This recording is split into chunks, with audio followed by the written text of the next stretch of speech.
So this is lesson 5, which is using function notation to describe rules. And this is actually part 2. So this is a follow-up to lesson 4 that we did last week. So now what we're going to do is we're actually going to be looking at an equation. And again, a couple of you last week, it was great. You were actually making notice that these were equations.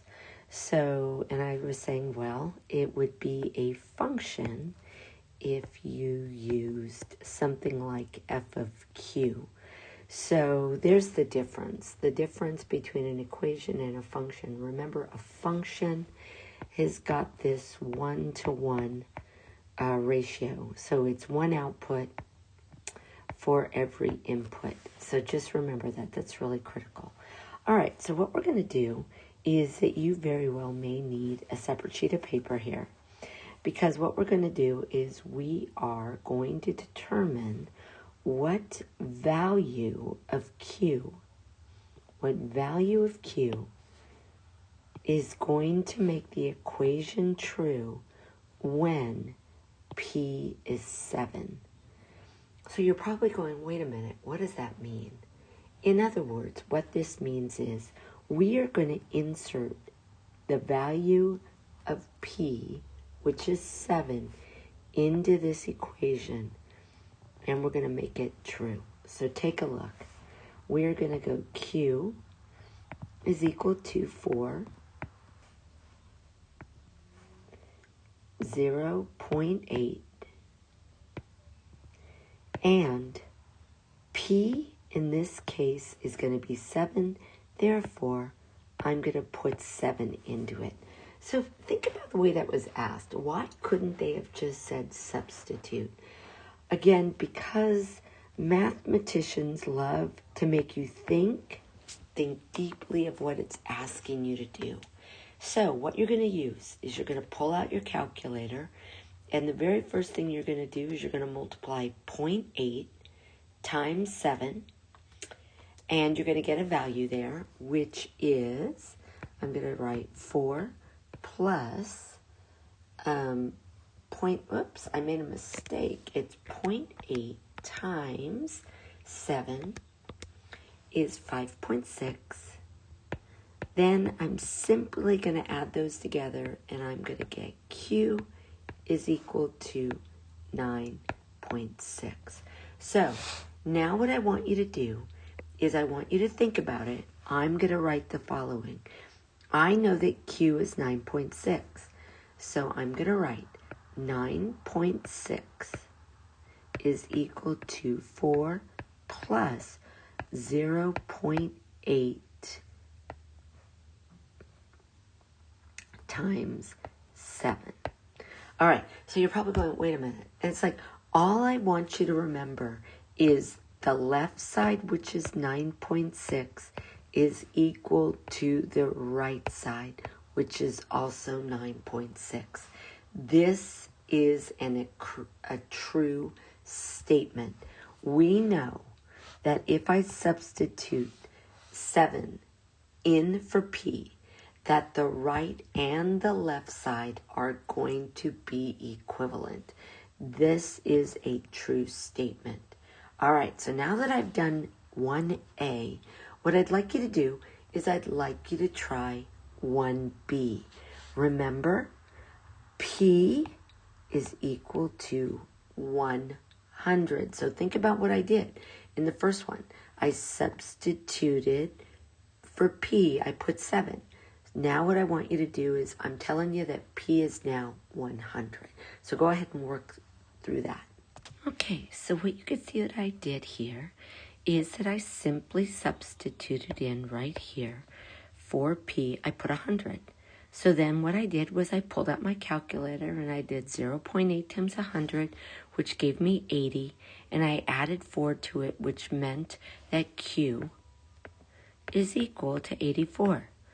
Well, if q is equal to 84, then I know that 84 is equal to 4 plus 0.08 times 100, and 84 is equal to 84. So I want to stress to you that the right and the left are equivalent. They are equal to each other.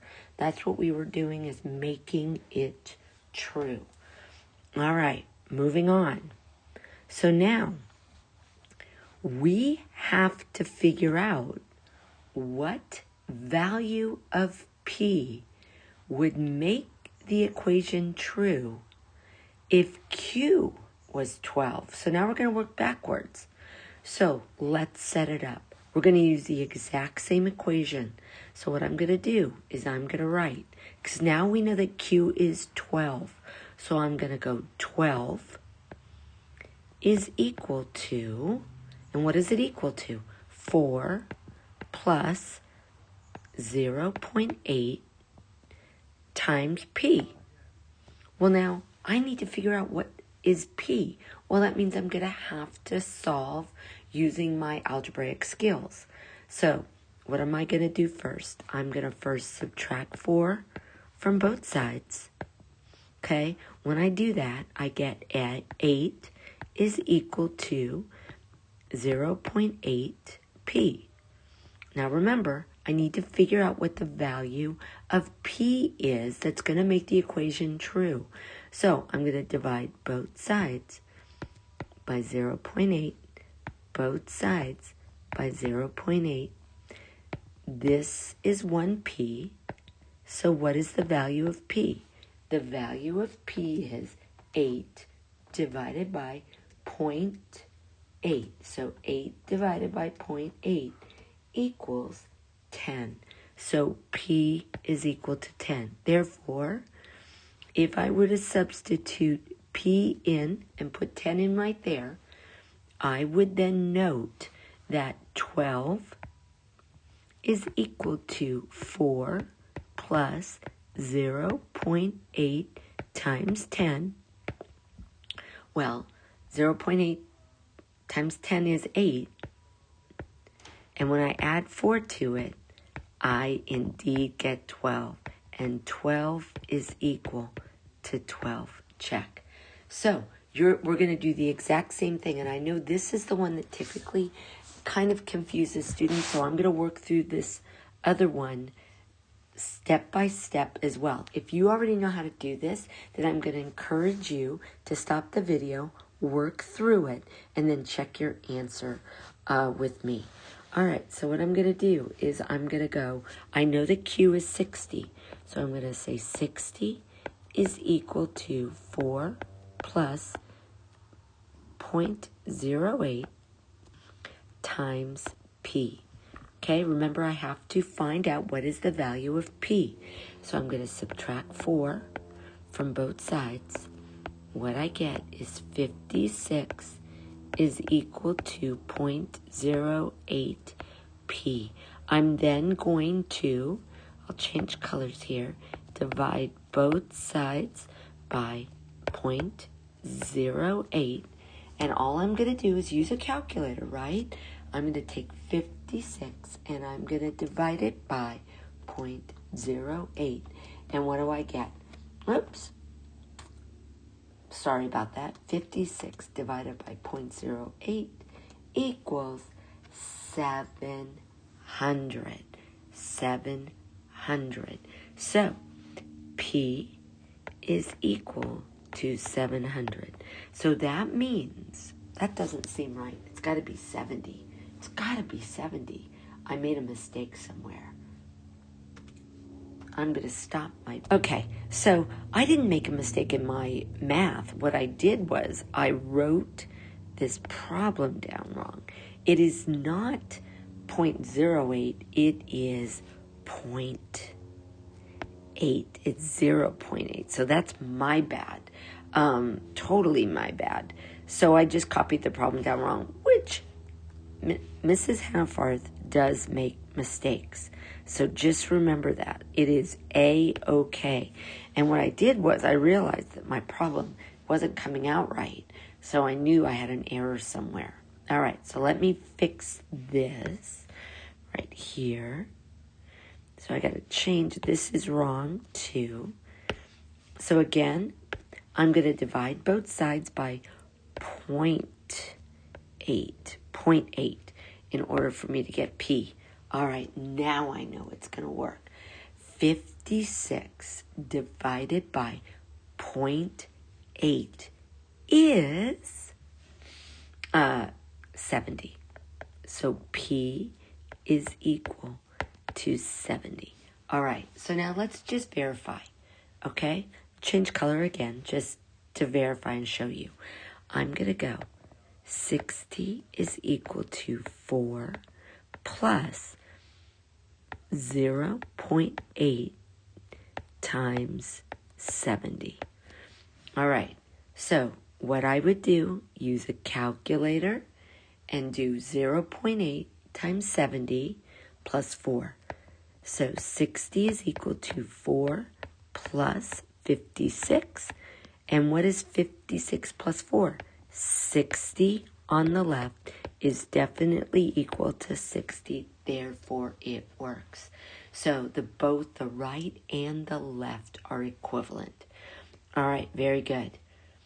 All right, so now what we're going to do is we're going to look at data plans, cell phone data plans, to be exact. So I'm going to stop right there. I'm going to scroll my screen up, all right? All right, so let's take a look here. We've got a college student that's choosing between 2 data plans for her new cell phone, okay? Both plans include an allowance. So what allowance means is they get a certain amount of gigabytes, and in this case, they get 2 gigabytes of data per month. So that means every month they get 2 gigabytes of data. The monthly cost, so we've got Plan A and Plan B. So the monthly cost of each option can be seen as a function represented with this equation. So here we go right here. Option A. A of X is equal to 60. So that means she's going to get 2 gigs of data.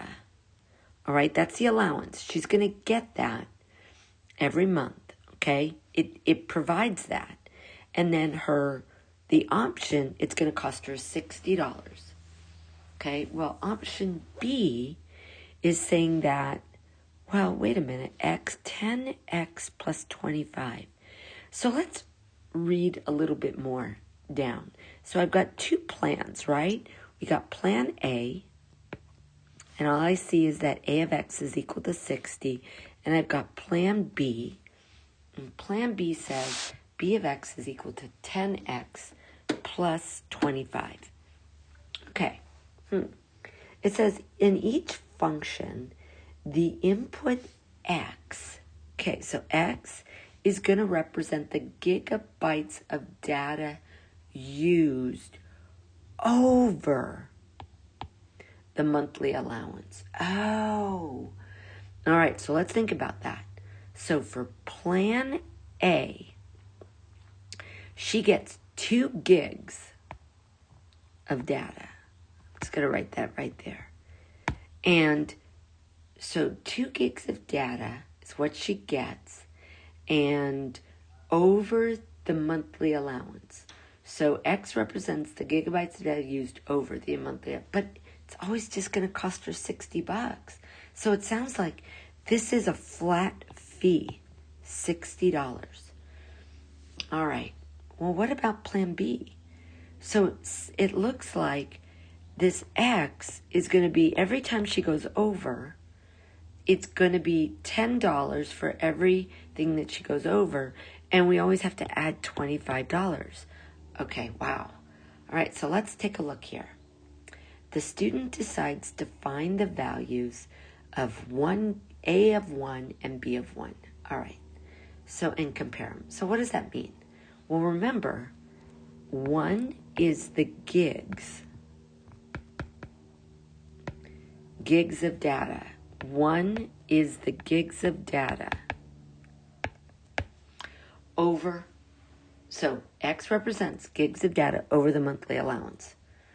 Okay, so let's find A of 1. Okay, so now we're looking at option A. If I put in 1, if I put an input in of 1, it's still going to cost me $60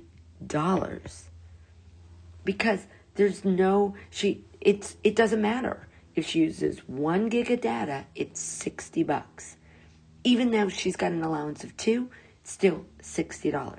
All right, what happens for B? If she goes over, like B, 1 gig of data over, what's it going to cost her? Well, I want you to remember, B is the 1 is the input. Remember, this is the input. All right, so let's talk about what is it going to cost her. So I'm going to go B of 1. Remember, my input tells me what do I put in for X is equal to 10 times 1 plus 25. So B of 1 is going to be 10 times 1 is 10. 10 plus 25 is $35. All right. So A of 1 is more expensive, right? I could see that right now. 60 is greater than $35. All right. So, but we've answered the question. So we compared them. Plan A is $60, 1 gig of data over. Plan B, it's only $35, okay? So, okay, so far so good. Let's go ahead and go on. Okay, so now, let's see what I got here. Uh-oh. All right, now we've got A of 7.5 and B of 7.5. All right, well, my input is, just look at A. Remember, that's the X. Well, what is it costing her every month? What is it costing her? It's only costing her $60. So if she uses 7.5 gigs of data, it's only costing her $60 a month. All right, so now let's look at B. So remember, what did we find out about B? Well, we're going to use the exact same equation, right? Let me jot it down for you. All right, here it is right here. So remember, my input is 7.5. So that means I am going to take 10 and multiply it by 7.5, and then I'm going to add 25 onto it. So what is this plan going to cost me if I use 7.5 gigs of data? So 10 times 7.5 is 75 plus $25 more. So what is 7.5 gigs of data going to cost me? $100. So B of 7.5 is equal to $100. So now take a look at them. Which plan would you go with? Oh, I definitely go with plan A. Because even if I use 7.5 gigs, it still costs me $60 as opposed to $100. Right? Okay. So now it says, let's just describe each data plan in words. So specifically, what does each function mean for each plan? So we've already kind of talked about it, but now I'm going to write it down. All right, so let's look at option A. Again, what did I say? A is equal to $60. So no matter how many gigs of data are used over the allowance, it is still $60. Because the one thing I want to make note of, let's just go back. It is over the monthly allowance, all right? So it is going to be over the monthly allowance. So take a look at this, $60. So if I input any number into A of X, if I put any number there, it's always going to be $60. All right, what about option B? What about option B? So think about it. Remember the X. Let's just go back and let me write down the equation for option B again. All right, so there it is right there. 10x plus 25. Remember, this X is the number of gigs. It's the gigs over the monthly allowance. So how much is it costing her for every additional gig of data over the 2 that she's allowed? So remember, she gets 2 gigs as her allowance, and every time she goes over, she's going to get charged. So basically what this means, this $10, this is how much she's getting charged additional. So she gets 2 gigs every month. In addition to the 2 gigs, she's going to get charged $10 for every additional gig. Okay, but there's something more. Plus,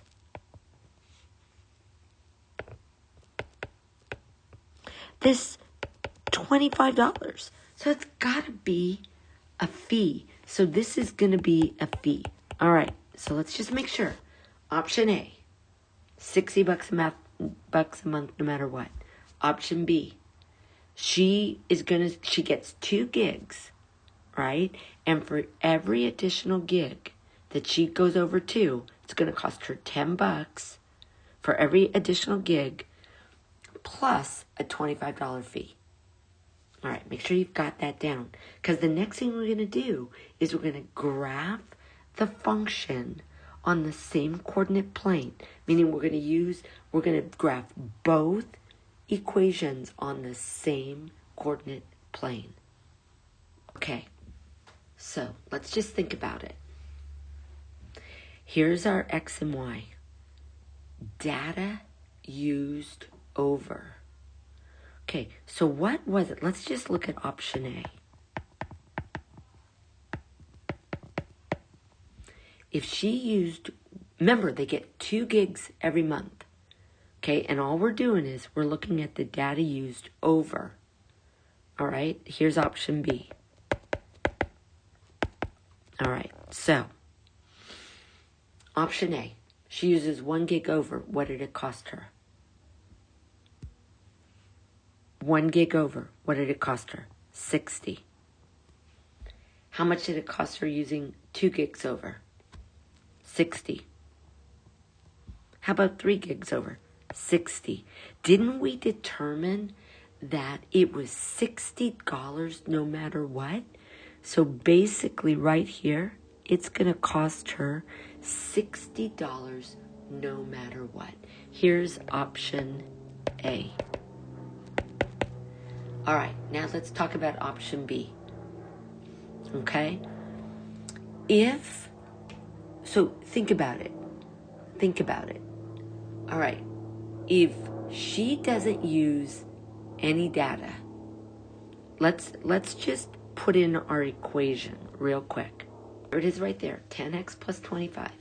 So remember we talked about that she's got this $25 fee?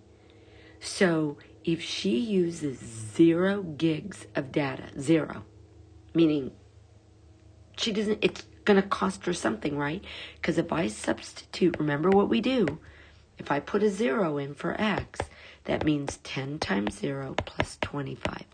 Well, 10 times 0 is 0. 0 plus 25 is 25. So if she uses no gigs of data, it's still going to cost her $25 because that's her fee. All right. What does it cost her? And what does she get for $25? She gets 2 gigs of data.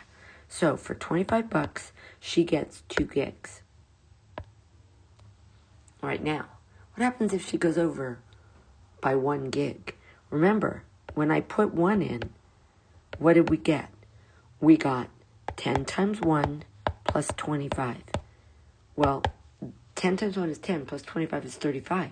So when she uses 1 gig of data, we're going to go up and it's going to cost her $35. All right, what happens if she uses 2 gigs of data? Let's just go through this. B of 2. What is it going to cost her? 10 times 2 plus 25 more. Well, what's 10 times 2? 20 plus 25 is 45. So if she uses 2, we have to go up to 45. Okay, so I'm going to go over here and go, if B of 0 is 25, B of 1 is, what did we say it was? 35. B of 2 is, how much was it? 20 is 45. Okay, it's going up each time by how much money? I'm hoping that you see that it's going up by 10 each time. So let's just verify. B of 3.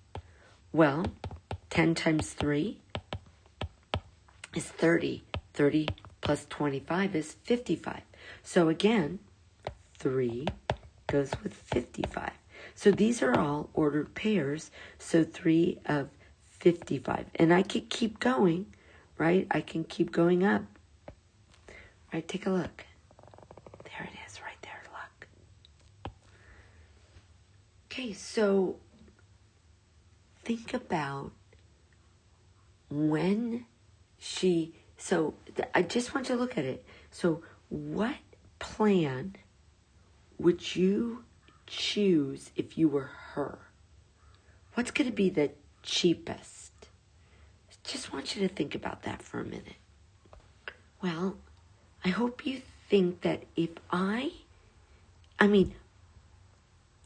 use more than 3.5 gigs of data, so right here, if I use more than 3.5 gigs of data over, then I am so going to want to go with option A. But, because look it's cheaper for me just to do a flat rate. But look at before. If I use less, so if I'm somebody that tends to like use 1 gig of data over each month or 2 gigs of data, take a look. If you never go over, it's $25. If I use 1 gig, it's $35. If I use 2 gigs of data, it's $45. 2 over. So think about that. So I get 2. So if I use only 2, if I use 3 gigs, it's going to be 35. If I use 2 plus 2 is 4. If I use 4, I get 45. 3 is 50. 3 over. So that means I get 5 gigs of data. So if I use less than 5 gigs of data every month, even if I go over, it's still cheaper for me to use option B. It's only viable for me to use option A if I tend to always use more than 3.5 more gigs, 3.5 more gigs. All right, so I hope that. So now let's look at this last question that hopefully we got to in class. If you only have $50 to spend on a cell phone plan, that's it. That's all you have. She's going, I wonder how much gigabytes she could get for $50 if she went with option B. Okay? That's what she wants to know. So I really like plan B, but I want to know, but I only have $50. So how many gigs could she get using plan B? So this is what you wrote. B of X is equal to 50. So remember, that's how many gigs. So we want to know, if I say that B of X is equal to 50, I want to know how many. So take a look. I want to figure out what is the value of X. X, remember, X was the number of gigs over 2. So how many over 2 can I get? So let's figure it out. Subtract 25. Subtract 25. This is 25 is equal to 10x. So divide both sides by 10. So if she only had $50 a month to spend, right? Obviously we don't want the 60. That's not going to work. So she can go over 2.5 gigs. So she gets 2 plus 2.5 more. We'll give her 4.5 gigs of data. All right. So the last part of this is just a summary of everything we talked about. You guys did awesome. So make sure you get your homework in. Hopefully this makes sense. Lots of real life applications here. Good job, everybody.